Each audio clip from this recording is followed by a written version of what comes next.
Alors, qu'est-ce qui se passe vraiment dans le monde de la crypto quand une grosse crise géopolitique éclate?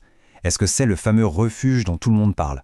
Pour le savoir, on va plonger dans un cas d'étude très précis, pour voir ce qui se cache vraiment derrière les gros titres. On l'a tous entendu, cette promesse, la crypto comme un actif déconnecté, un abri quand tout le reste s'effondre. Mais est-ce que ça tient vraiment la route quand les tensions mondiales grimpent en flèche? C'est la grande question qu'on va creuser ensemble.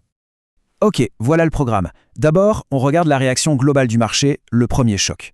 Puis, on zoome sur un cas super concret, l'Iran. Ensuite, on décortique les 3 forces qui tirent le marché.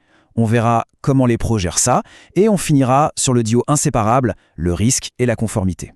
Allez, on attaque. Premier point, et il est essentiel. Quand un choc géopolitique survient, la première réaction des grosses cryptos comme le Bitcoin ou l'Ethereum, ce n'est pas du tout celle d'un refuge. En fait, elle se comporte exactement comme les autres actifs à risque. C'est ce qu'on appelle un environnement risk-off. Les investisseurs veulent moins de risques, donc ils vendent ce qui est volatile.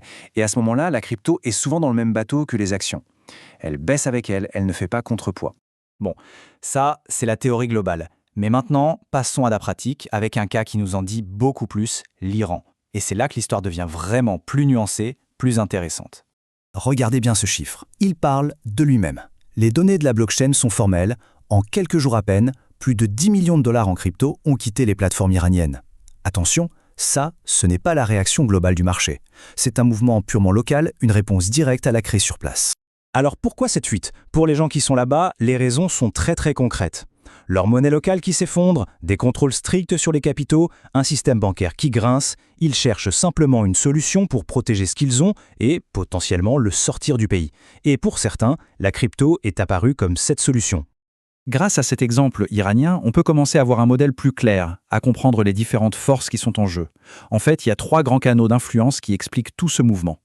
Les voici, ces 3 canaux. Le premier, c'est le macro, c'est la réaction globale de risk-off dont on a déjà parlé. Le deuxième, c'est le local, c'est cette fuite de capitaux très spécifique à la zone de crise, comme en Iran.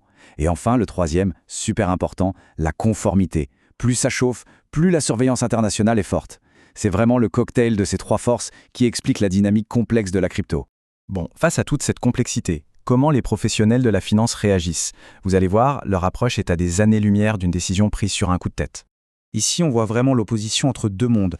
D'un côté, la réaction à chaud, les paris tout ou rien, on suit la dernière rumeur. De l'autre, l'approche des pros, des règles systématiques, une gestion de l'effet de levier au cordeau et des entrées et sorties du marché par étapes. Le but n'est pas de faire un coup de génie, c'est de gérer le risque. Et cette gestion du risque, concrètement, ça donne quoi? On coupe l'effet de levier quand ça secoue, on se concentre sur les plus gros, les plus liquides, comme le Bitcoin et l'Ethereum, et surtout, on prépare les clients au pire, en validant avec eux des scénarios de chute extrêmes, noir sur blanc. Il ne s'agit pas de prédire, mais de préparer. Cette phrase, c'est l'exemple parfait de la communication transparente avec un client. On ne vend pas du rêve, on explique clairement que la crypto n'est pas une sortie de secours magique. Au contraire, elle est plus volatile et plus surveillée. C'est direct, c'est honnête, et ça met les choses au clair. Et tout ça nous amène au point le plus important pour n'importe quelle institution financière sérieuse. L'élément qui passe avant absolument tout le reste. Quand on parle de flux financiers qui viennent d'une zone sous sanction, la première question d'une banque, ce n'est vraiment pas de savoir si le Bitcoin va monter ou baisser. Leur obsession numéro 1, c'est la conformité. Pour eux, le risque ultime, ce n'est pas de perdre de l'argent. C'est d'enfreindre la loi, de violer les sanctions internationales. Et ça change complètement la perspective. Et là, on voit très concrètement ce que ça veut dire. C'est une vraie checklist de banque. On vérifie les liens du client avec le pays, on le passe au crible des listes de sanctions, on enquête à fond sur l'origine de son argent, on analyse même ses transactions sur la blockchain. C'est un processus hyper rigoureux. Au final, la grande leçon, c'est quoi? C'est que la crypto n'est pas un univers parallèle qui échappe aux règles du monde. Pas du tout. Au contraire, elle est profondément connectée au système financier et géopolitique. Elle en est le miroir parfait. Elle reflète ses tensions, ses règles et ses risques.